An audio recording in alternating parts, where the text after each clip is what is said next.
Good morning, ladies and gentlemen. Welcome to this webinar about the call Resilient Borders, which is processed by ABR and MOT in the name of the Commission of the DG Regio.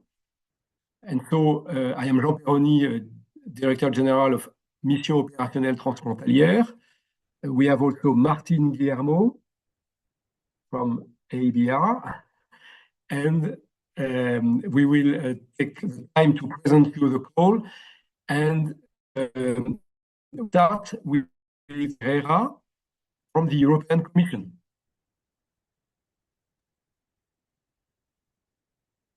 Thank you, Jean. Welcome, everybody. For me, it's a pleasure to welcome you and to thank you for your interest on this call for proposals. I will be brief because you're interested on the details of the call. I'm just bringing why it exists. From the European Commission side, we see that border regions are laboratories of integration. We see that 1/3 of the population lives in border regions, and the fact a border is there hampers frequently interactions across the border. It does put these populations in a weaker situation than elsewhere. So we feel the need to support the deployment, the development of territories, even beyond the administrative border of a member state, to have harmonious development, to allow everyone to explore their natural territory. And frequently in this line, we talk about solving border obstacles. Border obstacles happen when the law on one side is not compatible with the law on the other side, and thus hamper people from doing whatever just across the border in their vicinity, in their own territory, which happens to have a border in between. But also, instead of solving border obstacles, we also need to be capable to prevent border obstacles.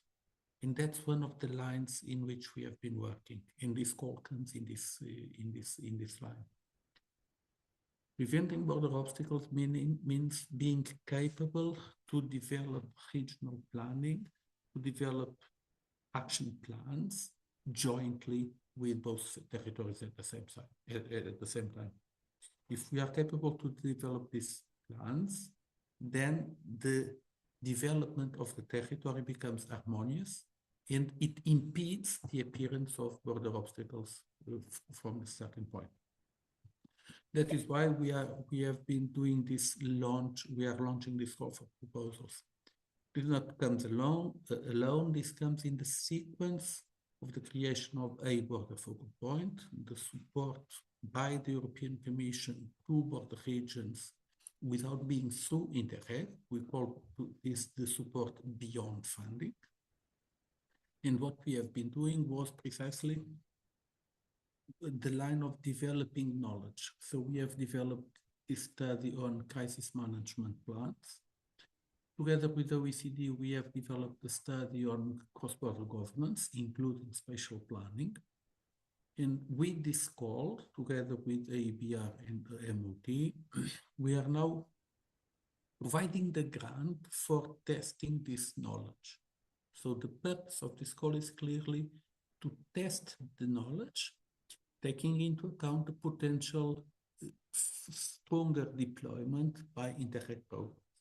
So basically what we are looking for regions who want to test this knowledge, to jointly develop cross-border action plan for crisis management and joint cross-border plan for spatial planning. Basically, the idea is precisely this of supporting the creation of joint cross-border action plan for both crisis management and spatial planning, with this ultimate goal of preventing border obstacles and fostering stronger adoption by interreg programs of similar actions in years to come. I will shut up now. It's you're interested on the details on the call, not the political background. I would simply thank you for your interest in attending this. Thank you. Hello to everybody. Thank you very much for the introduction words from Ricardo from the Commission, and we are very happy to be here today. So I represent MOT together with Cynthia from ABR, Martin, Jean, and Raffaele. And we would just quickly introduce the summary of today's info session. We will talk on 5 topics and finish. So we will present the call for proposals on the first hand. And finally, we have a big session of question and answers that you might have concerning this call. So we will talk about what the call is about, eligible applicants, the 2 lots of the call. So we will see, we heard it already on crisis management and spatial planning on cross-border aspects, the key dates, and we will also explain you the procedure of application, the online application, and the templates we prepared for them. To start with what? So what is the call about? You heard it already, resilient borders. We try to make border areas resilient via 2 lots. The 2 lots, as I just said, you will find all over a color code, like red, crisis management, and blue, spatial planning, are the 2 lots within the same call for proposals. The one is managed by MOT, Mission Opérationnelle Transfrontalière, the other by AEBR, Association of European Border Regions, and this on behalf of the DG Regio. What is interesting to note, so each of the lots, of the 2 lots, will have 10 pilot sites to be selected, 10 for cross-border crisis management and 10 for cross-border spatial planning. Each of the pilot sites may be granted a budget up to 40,000 euro from side of the European Commission. To continue, you see the 2 pictures that are also the main pictures of our website. To introduce a little bit to the 2 topics, on the left side, you see some kind of illustration of crisis management. On the right side, that might be spatial planning. What is important to us? These 2, blue and red, to be in our color code. The idea is to show that disasters go beyond national borders, and we need cross-border approaches to overcome them. And via our call for proposals, this spatial aspect is our main goal will be to build trust between actors, to have shared information on it, and finally to have a common vision of the territory.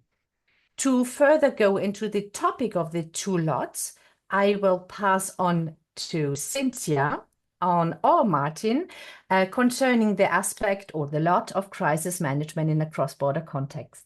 Thank you. Thank you, Silvia. So exactly, what does it mean to make a joint plan? And most of all, why we need that? It has already been said by my colleagues.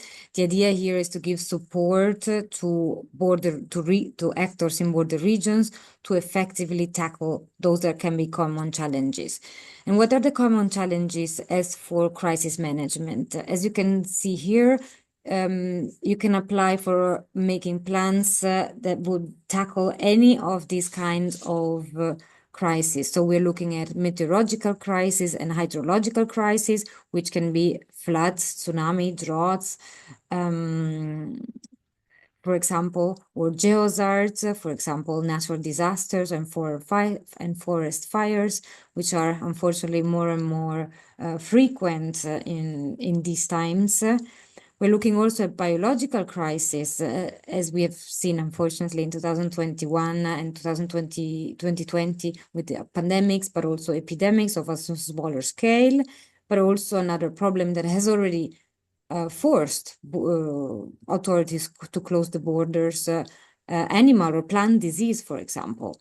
We're also looking at technological crisis, so crises that see a disruption of major infrastructures, but also societal crisis, as for example, migration, so mass displacement of people, but also terrorism, security issues, and also cyber threats. So these are some of the examples of crises that you can come up with a plan to tackle.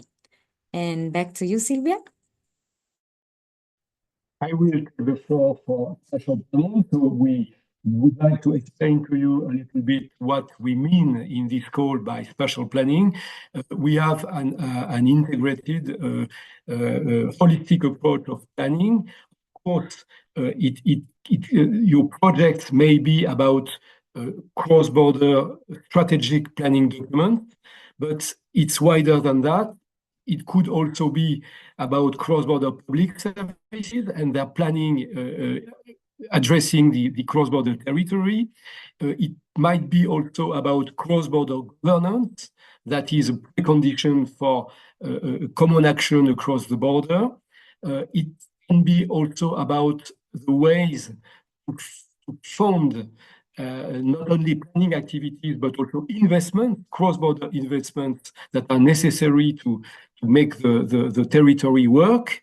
It can be also actions that favor the political commitment and the political support of joint planning actions across the border, and for instance, the support of networks that would involve, of course, not only the planning, the authorities in charge of planning on both sides of the border, but also the civil society, the economic actors, or the citizens. So again, what is important is that your project should have a real cross-border dimension in the support of the cross-border territory.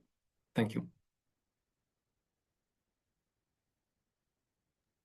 Thank you, Jean. Let me see if I'm able to share. Okay. Exactly. So what do we want to achieve? What can this plan achieve? As we've mentioned, we believe that through a cross-border planning, border regions can actually effectively tackle these common challenges. So these plans aim to achieve a coordinated and joint administration of situation of crisis in order to be better prepared and have better responses to crisis, and also then create a better response. For cross-border crisis management, that means, for example, setting up procedures, joint procedures. We're going in detail later here. We just want to inspire, so we're not going into detail quite yet, but also strategies, common strategies, but also an output finally of the planning could actually be an agreement, for example, not to be signed, but to be prepared in order for your regions to have an agreement in case of need. Jean, back to you. Yes. So again, about spatial planning, what we aim through this call and what we expect from the proposals that you would propose, that you would present to us and to the Commission, is a joint development of the territory. And so it's about very concrete tools or agreements that should be developed during the time of the project about governance and planning. All these tools or agreements addressing the topics that I previously quoted. And we will now develop a little more. Thank you. Thank you, Jean. So indeed, in order also to go more in detail and to understand a bit better maybe what we're meaning with terms that can be slightly complicated and very technical, the whole call for proposal is actually based, the whole project really is based also on two publications that the Commission has published this year in 2024. So they're really fresh, both of them, and they've been developed by experts in the fields. For example, for crisis management, the Commission has published in March this year, Strengthening the Resilience of EU Border Regions, which can give a lot of information and examples actually of crisis and crisis plans that could be set up. This for example, can be found on our website. It's very well linked everywhere, but also in the call for proposal itself, or it can be found on the border focal point networks. Here is an example of how it shows the cross-border cooperation between Spain and France in order to tackle common and joint risks. As you can see, it's divided in very specific details that can be very helpful to you also to understand how to draw a plan in this sense.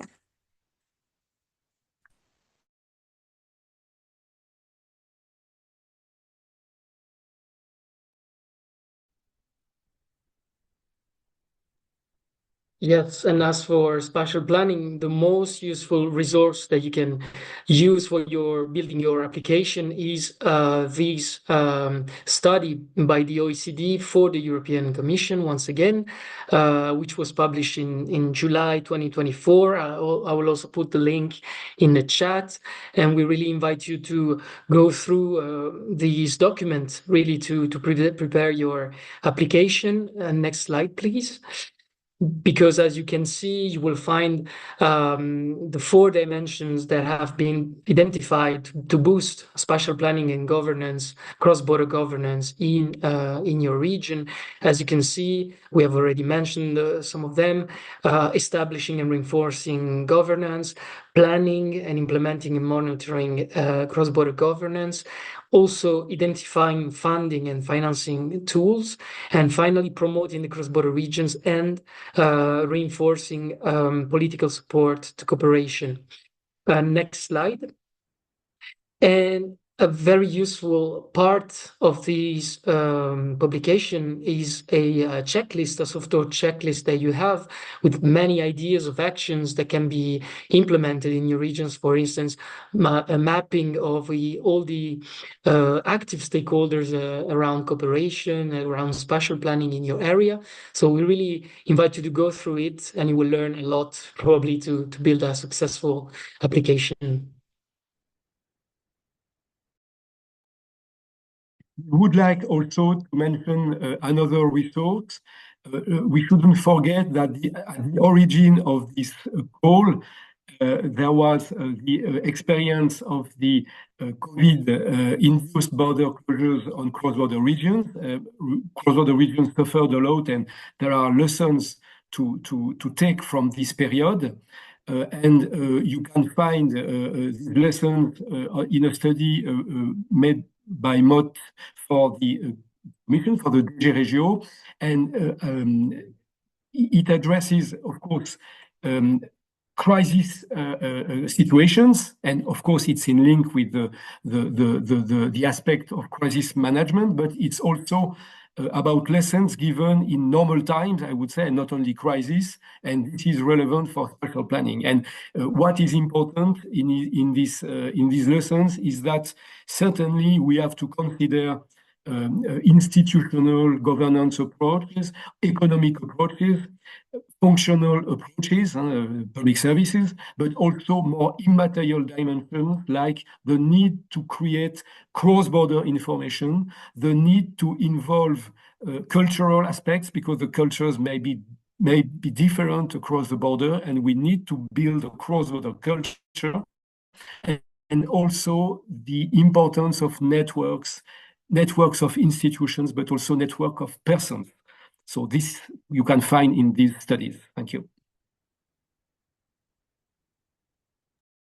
Thank you, Jean. Thank you, Raffaele, as well. So now let's look at who can apply, who is the target actually of our call for proposal.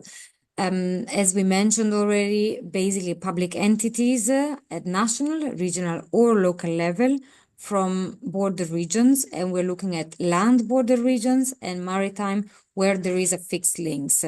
A link, so it could be a bridge or a tunnel, for example. So where cross-border cooperation is tangible between the two regions of the two different countries. We're looking at all the European Union country and also EFTA countries, where there is a direct connection between the borders. When a public body applies, they should actually have a national boundary limiting their territory, or better, the mandate.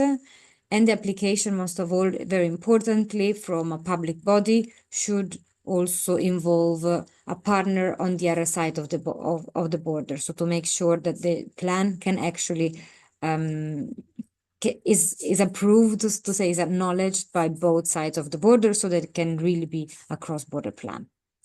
Also can apply cross-border entities or structures, EGTCs, for example, Euro regions and Euro district, as long as they have legal personality. So having legal personality is indeed a requirement to apply.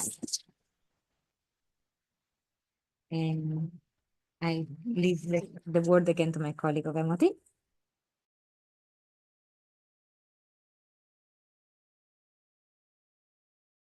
Wrong information, it's me again, sorry.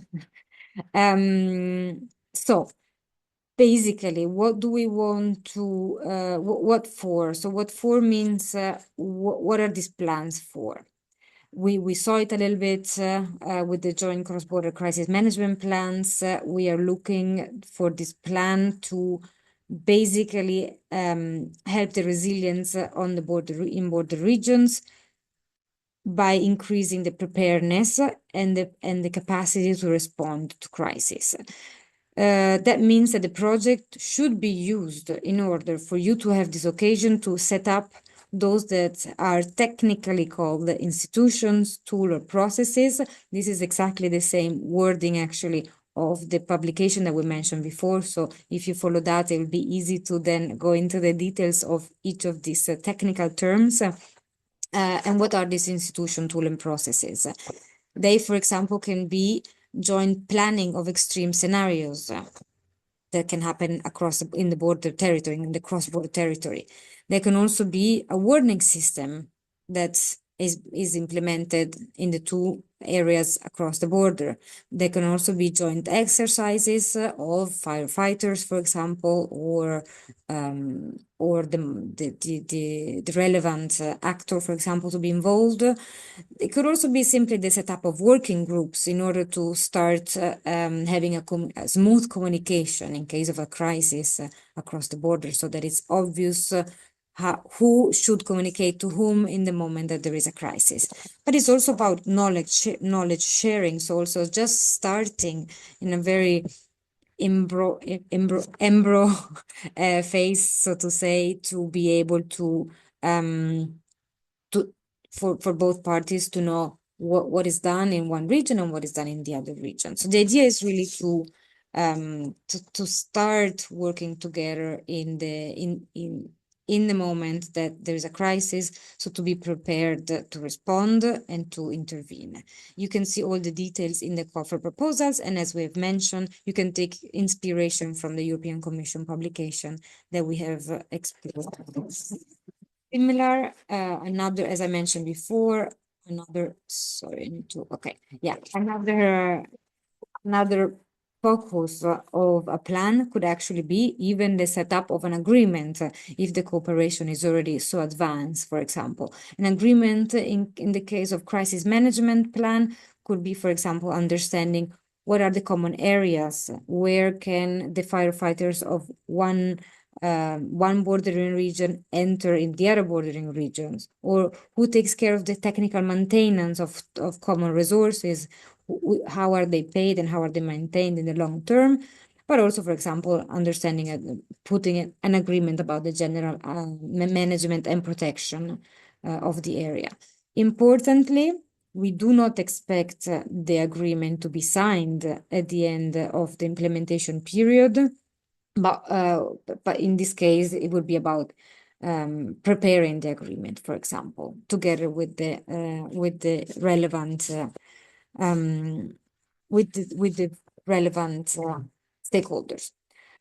So that means in the application, you will see we will have a minimum requirement at the end of the implementation period as for the plan. And this plan to be developed with the pilot action should include basically the main information that would be relevant in a situation of crisis. who is responsible for what during a crisis. So a bit of the understanding of who are the main actors involved. The chain of command, meaning who decides in case of a crisis and who should listen to whom. So the communication flow in case of a crisis, who communicates and who is supposed to receive the information. And also what we would like to see in the plan is how the communication works. So how, again, this is very similar, what setting up, for example, a protocol for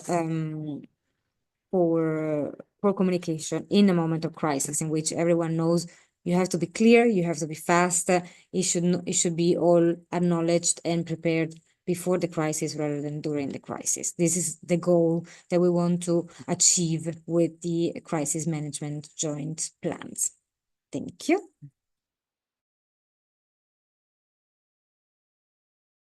Yes, and regarding spatial planning, as you can see from the screen, it is quite diverse and broad, and I will not go too much into detail because it's really linked to what we already presented with the different dimensions of the study.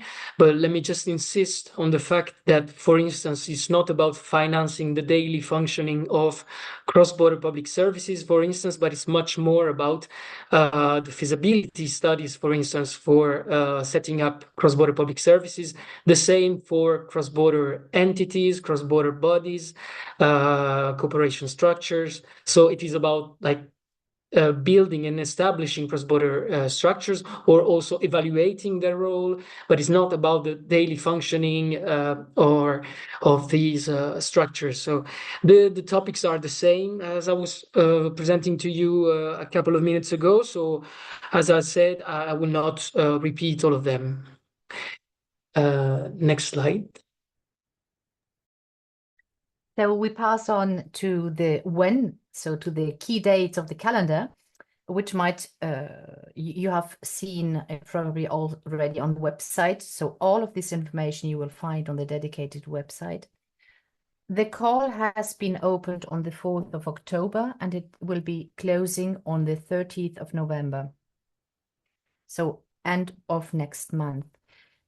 Concerning the selection process, the selection will take place in December and January, and finally the selected pilot action will have their implementation period from 1st of February 25 to the 30th of September 25. This means an implementation period of 8 months. As I told you, this brings us to the next point, the dedicated website on how. I pass the floor to Cynthia again. Thank you, Silvia. So this is our website, resilientborders.eu, and sorry, because I have two screens, so sometimes exactly. As Silvia mentioned, on the website you can find all the information. Most of all, here we have prepared, this is maybe the most important page, at least for this stage, where under this button here, you can access the call for proposal documents, or the official document that we'll present you in a minute. And also here we have prepared some templates that you can find and you can download directly here.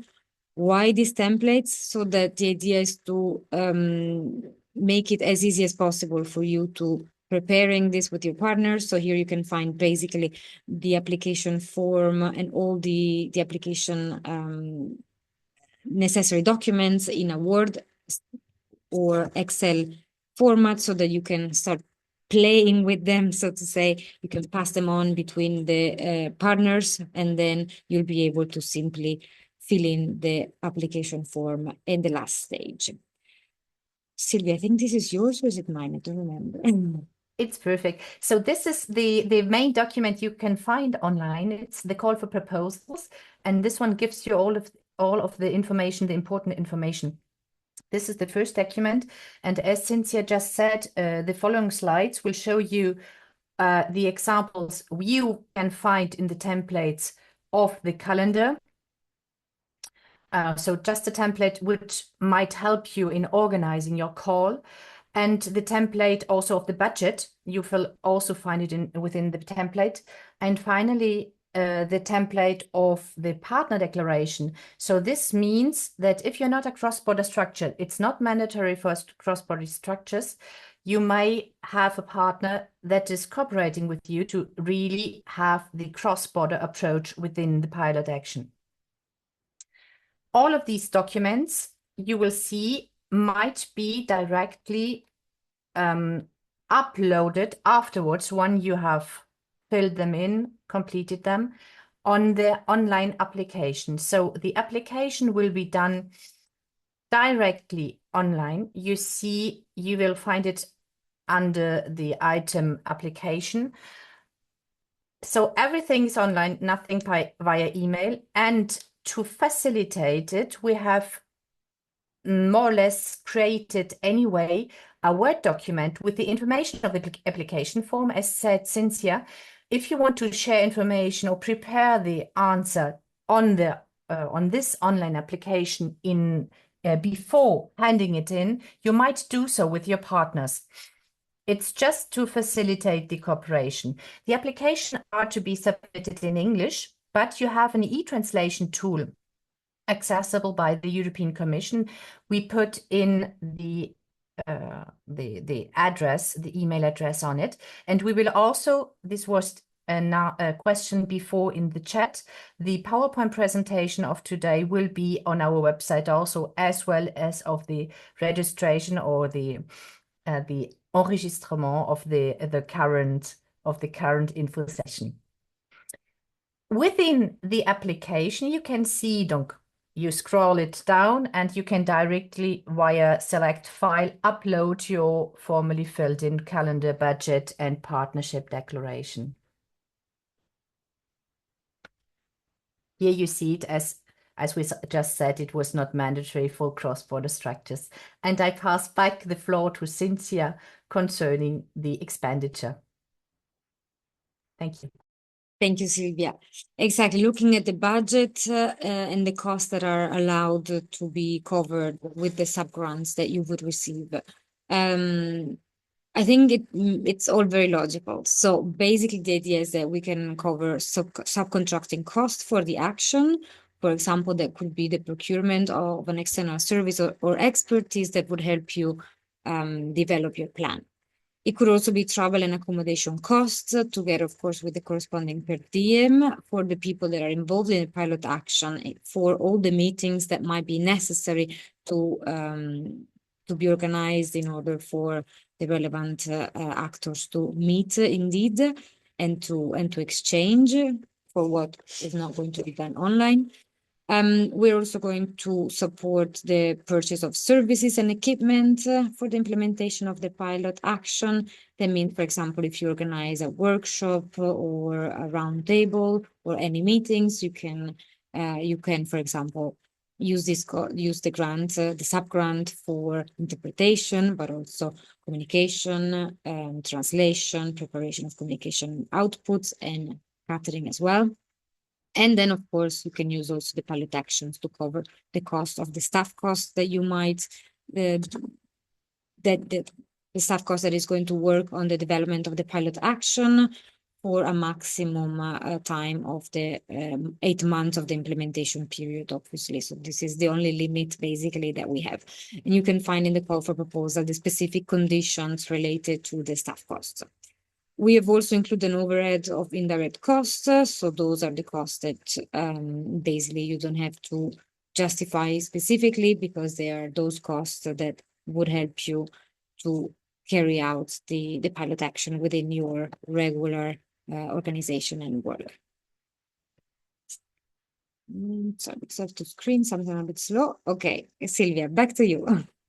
Yes, and we thought it would be interesting for you to see other inspiring examples that might help you by thinking about the two lots, the crisis management. So we have set up some example for crisis management and some example for cross-border spatial planning. Just to cite them, you can find them on the website under News and Insights.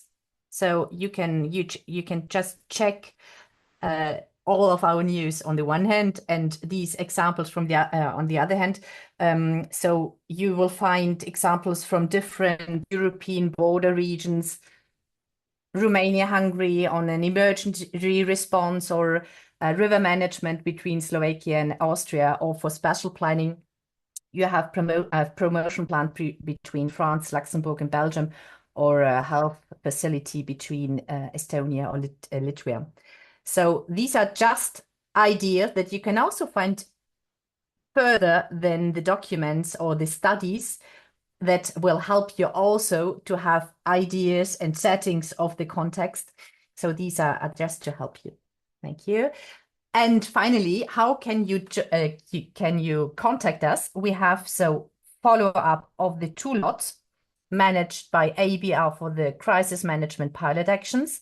You see the crisis management address of ABR, and you see for spatial planning managed by MOT, the spatial planning address of MOT. So, and all of these information you will find on resilientborders.eu.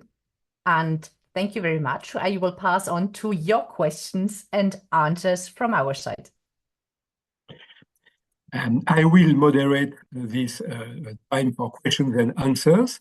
So you can either raise your hand in the system, or also write in the chat. But we have already one hand raised, which is Anton Stapelkamp. So please, Anton, the floor is yours. Difficult name, Anton Stapelkamp. Yes, I'm mayor of Aalten. That's on the border between the Netherlands and Germany. A town of about 27,000 people. And in our local authority, we have a twin village on the German-Dutch border, Dinxperlo Zuiderwijk. So the main street is on the southern side is Germany, and the street and the northern pathway is the Netherlands. So with a supermarket on both sides of the same road, and it's a bit like Valga in Estonia, Lithuania. At the moment, we have 2 fire brigades there, less than 2 kilometers from each apart. And we are planning now, we are working about a common German-Dutch fire brigade. I spoke to the president of AEBR in Brussels in the Region and Cities Week, and he didn't know any example of this kind of cooperation, that you have a joint fire brigade station, more or less on the border. At the moment, we are looking for a space to build one, but also we are thinking about, and it's just starting about, how do you manage such a building? Who is the owner? Who is responsible? Who can? How do we share the costs? How do we find funding? Because at least in the Netherlands, we have regional safety regions, safety authorities. So it has a broader effect than just alone for my own fire brigade. And so we have only things on paper at the moment, but we have already had from the Euregio region in our area already a prize, the People to People Award. We have already for innovative cooperation cross-border from the Bundesstaat North Rhine-Westphalia already had a prize. Prize is enough, but now we have to come to the practice. And so if I see this presentation, it's a bit of both, because we try to work to teams of fire brigade people, let them work more together. The German side has even a youth fire brigade. We don't have that in our area, but 3 Dutch boys are already in the German system. So we try to organize all these kind of things. So that's more the first lot, I guess. And on the other way, we want to build a new building. For the Germans, very special. It's probably a Dutch model for a fire station. yeah, they will practice much more together, and it will be a symbol of the German-Dutch cooperation. So yeah, it's for me. It's a bit. Do I have to choose between 1 and 2? That's a bit for me because it's also both. And also, yeah, because it's quite fast. 30 November, that's already quite fast. Okay. Is this Anton, only I one? think we will try to answer. Your question is very clear, and we hadn't expected such a question, but it's a very relevant question. I would say, but the colleagues can complete, or even Ricardo can say his word. But I would say that in any case, you have really to choose one of the two lots, because we cannot manage hybrid projects. I would say that probably if your focus is more on, I would say, the service of fire brigade linked with emergency situations, which is the case for fire, I would probably advise that you rather do it within the crisis management. And on the other hand, your project is more about, I would say, spatial organization, common building, issues linked with urban planning and so on. It would be rather spatial planning, but I guess probably it's more crisis management. But please, colleagues, say what you think, because but in any case, I mean, I guess we could advise you. I mean, if you go in the crisis management way, and ABR will discuss with you, and we can answer to more specific questions and reorient the project. But colleagues, do you have ideas on that? Personally, I totally agree with you what you said, Jean. I think it depends here on the specific objective that you want to achieve. That means if at the moment your priority, Anton, would be to plan basically the common work of the two fire brigades, then probably spatial planning might give you a better, broader vision of the whole way of integrating the two working methodologies. If you're thinking of a specific, something more concrete, so joint exercises, then crisis management might be the one that you are more interested in. So unfortunately, I will give you back the ball and say it really depends on what your specific goal is going to be. I think at the moment it will be at organizing the management of the building, and what that is all quite different legal qualifications for staff security and all that stuff. So it's there are two different legal systems, of course. So I think then it will be more a lot too. Is this a once in a lifetime call, or is there next year another call? No, it's one call. It's one call. I would like now to move. Sorry, we can have exchanges bilaterally, but we should now move to the other questions. And I would ask the speakers to be very focused on their question. Perhaps we can ask Mitja Osbic, who has raised a hand. Mitja, the floor is yours. Morning. Yes, I am from the Slovenian-Italian border.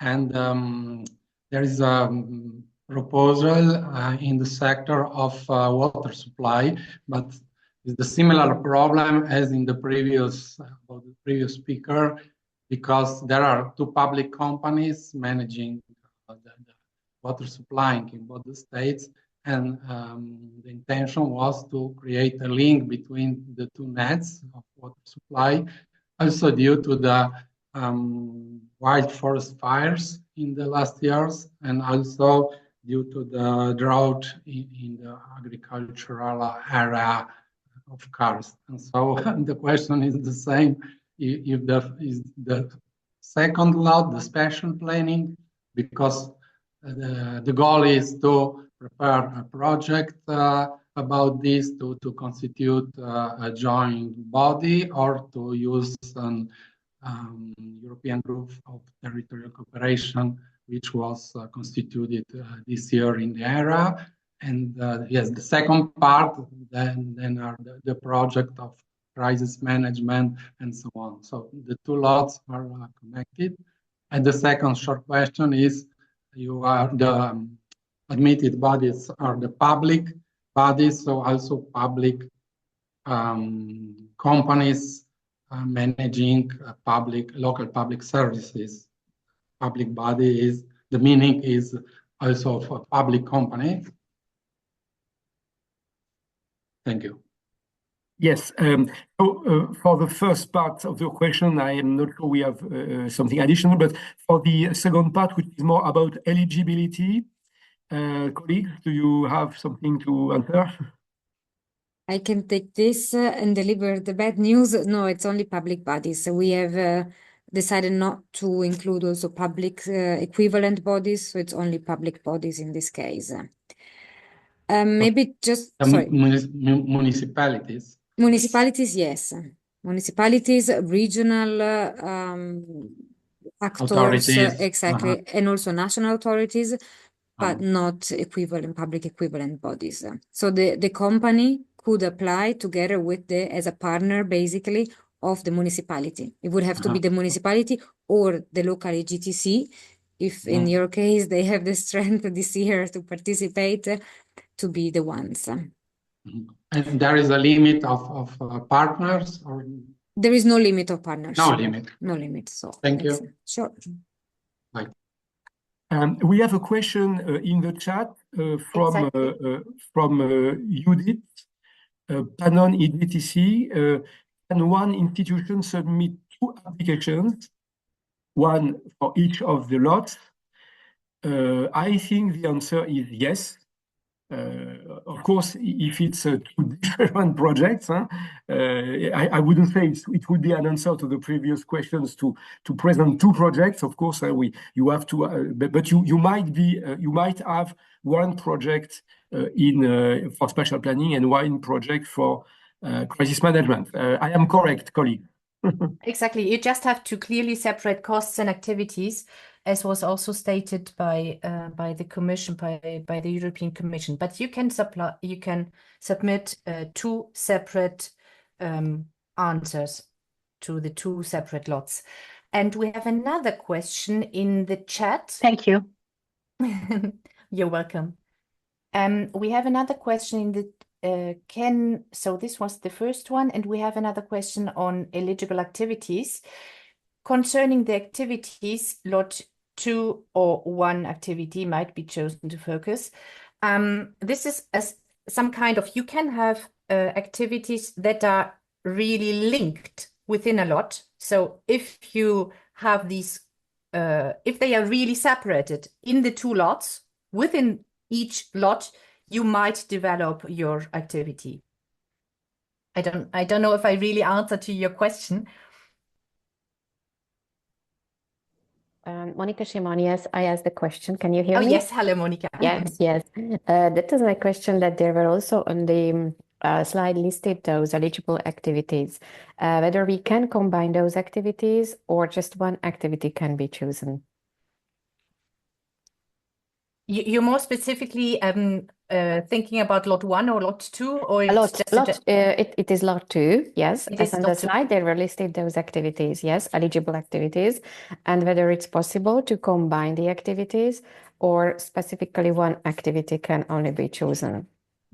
I would say that you can combine. I mean, my interpretation of this grant is that it's really pilot project, it's really experimentation. So if we shouldn't be too rigid about, I mean, what we want is to have results in cross-border integration, results meaning progress in a agreement project or progress in a spatial planning project. And as we have said at the beginning, we feel that this is really multidimensional, because to have a good cross-border project, you need as well to have a substantial governance. You need to have possibilities to fund the projects. You need to involve in one way or another the citizens. So what is important is that your project allows to progress in a cross-border dimension. So I would say that if your project combines different tools, provided it is realistic to make it in a couple of months, you can do it. But please, colleagues, again, be complementary or even say different thinking. Yeah? No, I confirm. We also have a official confirmation in the chat, so it's you can combine indeed the examples that we have shown of activities are examples. So this is the idea is then for you to progress and to cherry pick from the examples that are shown for example in the publication that we showed before, but then it must make sense to you. So you can combine for sure. Maybe taking a question that I think Anton before mentioned as well. He was asking, and it's not the first time I'm hearing this in the last weeks, if it's a one-time initiative. It's a pilot initiative so at the moment, yes, it is a one-time. It is a one-time occasion in a sense that this is going to open maybe a new opportunity for you. So that in that sense, we do encourage you to apply. It's a new thing for everyone. We're all newbies in this exercise. So don't be scared and just try to apply with as best as you can, because it could be the last. On the other hand, and here we have Mercedes from Interact that I think can also, if she wants, add something on it. This can be a first exercise with this easy support, so to say, and then can be developed further with an Interreg project, for example. So see this as an opportunity to try out, to experiment together with us with a pilot action, and then you can dream bigger with more money, more resources with Interact. Mercedes, if you want to add something, I'm happy to give you the word. Just sorry, one second more. Another thing that you can combine is the B-Solution initiative, for example, which is another initiative by the Commission, the DG Regio again, in order to specifically address legal and administrative obstacles. Before, for example, Anton, you were mentioning you're not sure which legal structure would actually, for example, apply to the building. This could actually be carried out through a B-Solutions case. So you could apply to B-Solution with this specific question and then choose what is your, and this is, I'm taking you, Anton, because you asked the question, but this, of course, is valid for everyone else. You could move forward, implement the development of a plan with the resilient borders, and then, and here I'm happy to share the word with Mercedes, then you can develop it with an Interreg project. Mercedes, you want to take the floor? Yes, thank you. Thank you very much. First of all, I would like to congratulate you for this session. The first time that I heard about this call was Ricardo during the European Week and Regions and Cities. He told me about this call, and I wasn't that much involved on B-Solutions or on this cross-border kind of topics. Now I'm more and more working on PO4, and I see this specifically for health. So I have here two questions for you, or maybe one question and one reflection. Would you think health projects could be part of this kind of emergency possibility? Do you see health projects? Because I know that this is a pilot right now, and you very well chosen these two major topics for the cross-border area. But would you imagine health issues here or not? That would be my first question.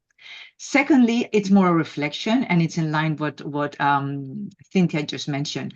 And I spoke this many times with you. The other day, I had the opportunity also to speak with you, with Jean, and about I mean how complementary we all are. And now that I'm drafting a document about synergies, I have this synergies mindset, but also thinking that we need to be strategic. And coming back to what Cynthia mentioned. this could be a seed money for a future project in Interreg. So far, it is up to you, the practitioners who are here, people from the different city council, municipality, regions, that you think in your strategy, oh, okay, I apply for this, and then I will apply for Interreg, and then I will apply for the mainstream programs, and then I will use B solutions, and this is fine. But I understand that you have another job besides really trying to do engineering financing for your own organization. For you, it's more implementation. And here's a request to the Commission colleagues, thinking more strategically for the future. When you design policies and maybe design from the very beginning the funds regarding the policies and how the synergies could work. Because if the work is afterwards to make for the programs or even from the practitioners, it's fine. It can happen, but it's a nightmare. We don't know, even us, we don't know all the funds that are existing there. So it's very difficult to really work from a strategic perspective and from a project chain perspective. Here, Cynthia mentioned B solutions. That's another tool. And now the call, another tool. And then we have Interreg. And then, so I'm sorry, I just wanted you to consider this. This is a very good question, a very good remark. I propose to give the floor first to Cynthia about the question about health, and then perhaps to ask Ricardo to say a word, because after all, he has the overall vision of this call and more generally Interreg. So perhaps Cynthia about the question on health. Okay, health is fairly broad. So, oops, sorry, I'm without video. Sorry, that was a mistake. Too many things to click on. So health would be taken into consideration in the moment that there is a crisis element. So epidemics across the borders, also the transport of patients in a moment of crisis, but not health in general, because that would be, we want to keep this crisis elements. Yeah. And perhaps Ricardo, I guess Mercedes is very right about the complementarity of the tools, but I think you are the best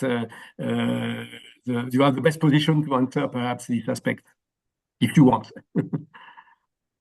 Hello. Let me see if the video now works. And yes, it works. Now works. Hear you. On the strategic perspective that Mercedes points, indeed, you're totally right. The need for having a strategic approach between the different tools is very clear.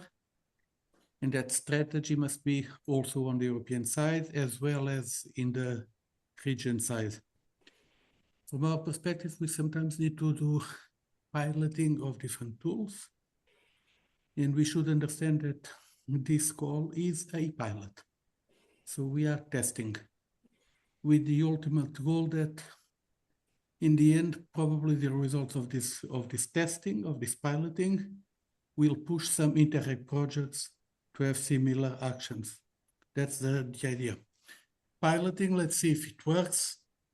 And the advice that I have for potential applicants now is, please do apply.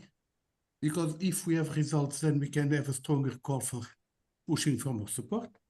If we don't have results, we don't have a political push for having more support. So please do apply, please be committed to strong application and strong results. And this should lead to a multiplying effect with Interreg. Thank you. Okay, thank you, Ricardo.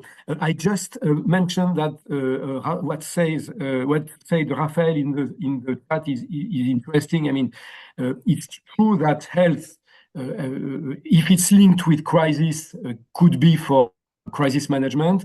It might be also that a health project has a spatial planning dimension. Typically, in the OECD project, that is one of the bases of the spatial planning lot, is about health management in Sardinia. So it can be also an issue linked with cross-border spatial planning.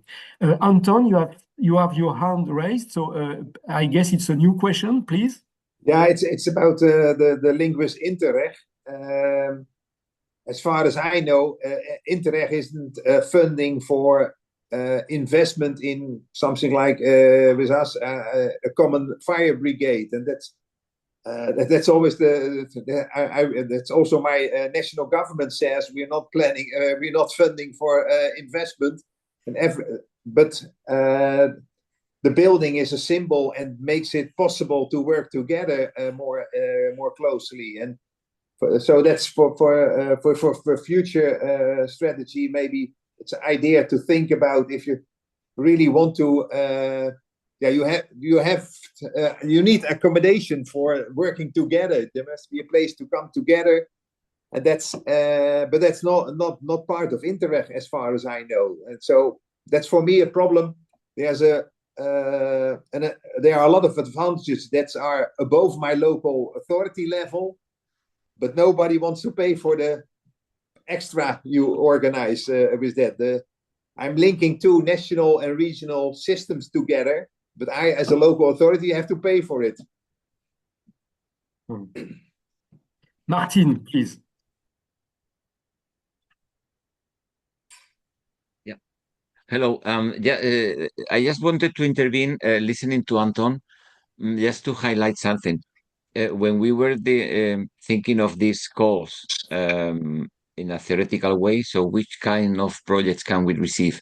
We were thinking more of a wide conception for both lots. So a cross-border crisis management plan organized by two municipalities or two regions in which they think of civil protection, fire brigades, police, healthcare, etc., in times of crisis, and even to have an exchange with them, with the different professionals, on the different types of crisis that we can face. Because now, even you are planning a crisis related to fire or floods, and perhaps what you will have is a migration phenomenon, or even you will have instructions from the central capital to have some preparedness for an invasion or for a nuclear disaster, because, well, all these crises are there in our horizon.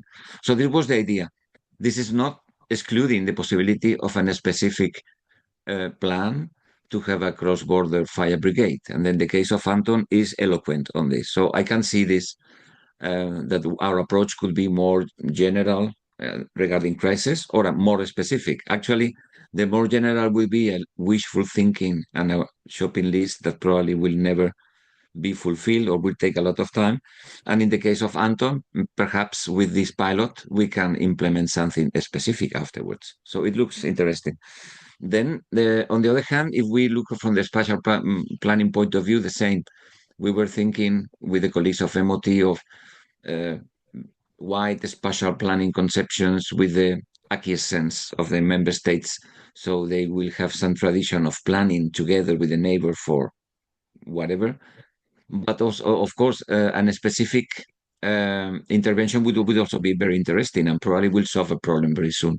What we cannot do, Anton, like Interreg, is to pay infrastructures, but the combination of things could be useful for you. You can use both approaches and see which of them is more interesting for you. If you identify some legal or administrative obstacles, as Cinzia has explained before, you can already use these solutions for that and try to progress. But even in the strategic planning of a little bit taking also the words from Mercedes, healthcare could be doubtful, but if we are thinking of the health implication of a crisis, then it is. But even for planning, so I would say, Anton, to pay a look, perhaps you can build a plan in order to get the building, which is going to be the place for the provision of cross-border public services at the end of the day. Perhaps the plan would be how to get the building running. And if you explain well that the building is crucial for preparing both regions to be better equipped and jointly for a crisis management, perhaps the evaluators will consider, because the idea is with this pilot, I'm sure you will not be able to finance the building, but perhaps you can define a strategy to see where you can get this funding, not only in the municipality. It's just an idea. Mm-hmm. And at the same time, it's an exercise for us to be wider when receiving. The last remark, even in case of doubt, I will encourage you to submit your case. Why? And we cannot finance all, but if we have less than 10, then probably this will be the last call. But if we have 50 proposals, then we will try to convince the Commission, which is not listening, to open a second phase or whatever, because look, there is a lot of, but if there are only a few, so it's important to have a quantity. And then on the quality, don't try to make the work that has to be done by the pilot. So when preparing the application, if you have a good idea, be specific and simple. The form is not that complicated. It is complicated when we are not sure what we want to write down there. But think that the real complication will be the implementation of the plan at the end.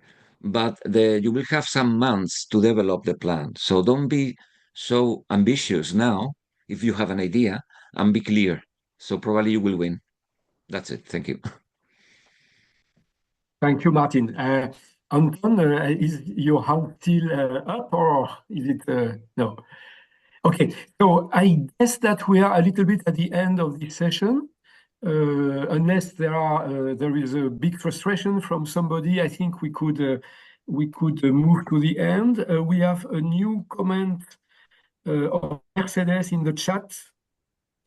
So it's, yes, it was related to our colleague mentioning that if interest finance or not infrastructures, it depends very much about the program. Sometimes they do or not, but I wanted to highlight here the article of the regulation, what says that what it can be financed and what it cannot be financed, with full respect of course, of the program's decision. But there are some parts that, yes, it can be financed. And as Martin mentioned, maybe there are other parts that can be financed with other means, also with regional funds. I don't know very much the case of Germany, I guess is right. You were talking, it's Germany, the country, the one that our colleagues, where is you are, I don't know, where is he from? I'm on the Dutch-German border. I'm on the Dutch-German border. Okay, Dutch-German border, sorry. So I guess that you have to check also maybe of regional, but you will know, being from the municipality, you know more than I do about region funds. But about Interreg, this is the option, and check maybe with Interreg, the border of Interreg, Dutch and the CBC Dutch and German border. Maybe you have options for infrastructures. I'm not sure, but this is what the article says. Okay, considering regulation. Okay, thank you. So I think that we might close here. I would thank everybody for presenting or asking good questions. I would suggest that you shouldn't be shy. You can ask.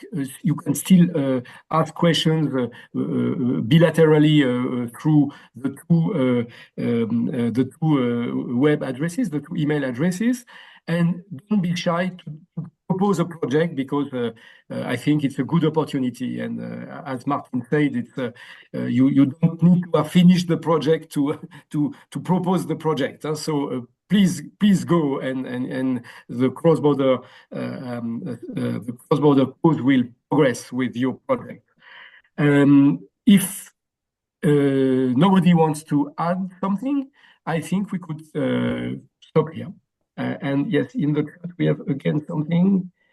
Yes, of course, Cynthia says rightly that there is an opportunity about the spatial planning part on the 25th of November in Paris or online. Thank you, Cynthia. And thank you to colleagues and to participants. And we are very much looking forward to your applications. Nice day. Bye. Goodbye. Bye. Thank you.